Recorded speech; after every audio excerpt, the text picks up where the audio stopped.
namatira vanhu tiwane mari wondo dzondibudise mari ndipe mbavha idzi vachanorarama neurema ka ndombavha idzi aiwa anotibatsira ndombavha dzikubira vanhu mutauni rega chini nhonge mari dzacho tiende unotingira wakadzi uri madomasi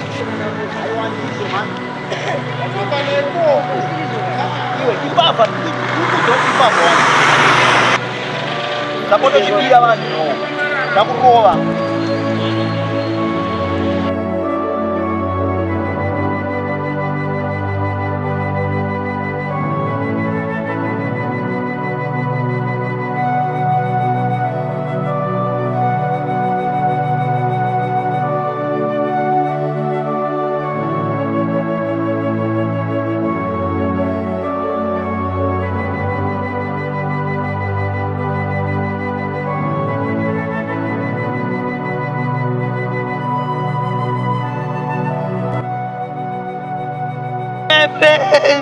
My friend, I love you. I love you, my friend. I love you. Hello, my friend. Hello, I love you. I love you, my friend. Drink, my friend. Drink. Yeah. Cheers. Yeah. My friend, my beer. Drink my beer. Drink it up, Tapia. Drink it up, yeah, drink.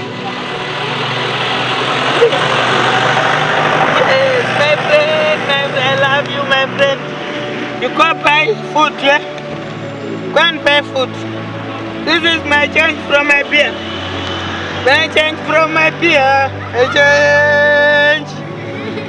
My change from my beer. Yeah. Take your money. This is my change from my beer. My change from my beer. Change. My change. Nice. Nice, my friend.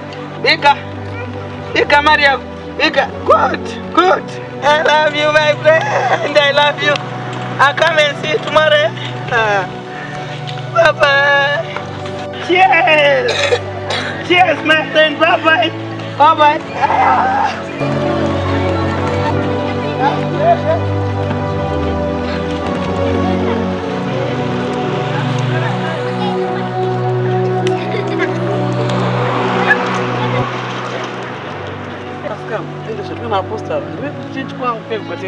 Ndo pastor vakuchechi kwakuku yako takamboenda kuya mai mwana indosanga ndisingade zvokuenda kumachechi kwenyu inde zvandishandisa zvavaita kushuwa vangadaro chirema iko nezvi vatiribatsirwa nechidhakwa ichi tochishora ini maziva ese njona chichipfuura mai mwana handimazvoona vasikana ndisingade kuya kuchechi kwenyu ndikutoona kuti mai ava vanga vatori chidhakwa vatori nani nditovasasituka ndichitovashora mai ava ndichiti vanoita zvehwawa havazivi mwari but unototi mwoyo wavo wakatonaka ndive munhu anotoziva mwari kudarika apostori vanosvika vachiitisa maonaiti prayer enhema